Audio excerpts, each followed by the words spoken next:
Drone footage has shown the site of what is thought to be an Islamic State mass grave south of the group's former stronghold Mosul. Thousands of people are thought to have died at the site in Iraq, known as the Kasfa, and their boss disposed of in an enormous sinkhole. Witnesses say some of the victims were executed on the side of the pit and pushed inside, while others were thrown in alive. Underground water flows are thought to have washed many of the boss away, and parts of the sinkhole filled in. Local resident Muhammad Yunus said he witnessed people being killed. They would bring them and make them get out and line up at the edge of the hole, and then they would execute them, resident Muhammad Yunus said. And the boss would all fall into the hole. I remember one incident when they brought some women. They brought them in a minibus.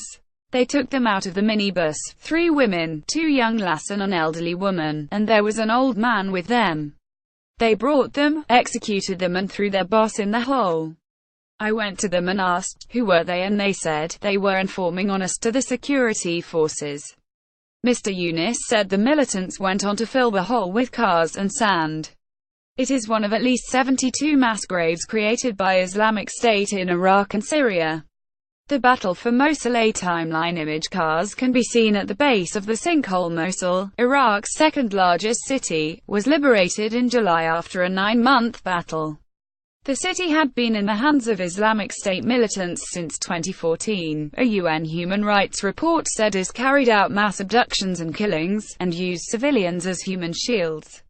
Iraqis have been trying to access the sinkhole for months, but have been prevented from reaching it by landmines that scatter the land surrounding it.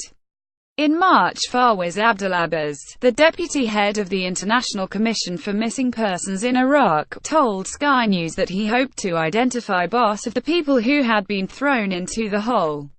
Video mines litter homes in ravaged Mosul. Returning the remains to grieving families will help them deal with the past, but it will also demonstrate that the Iraqi government actually cares and respects them, he said.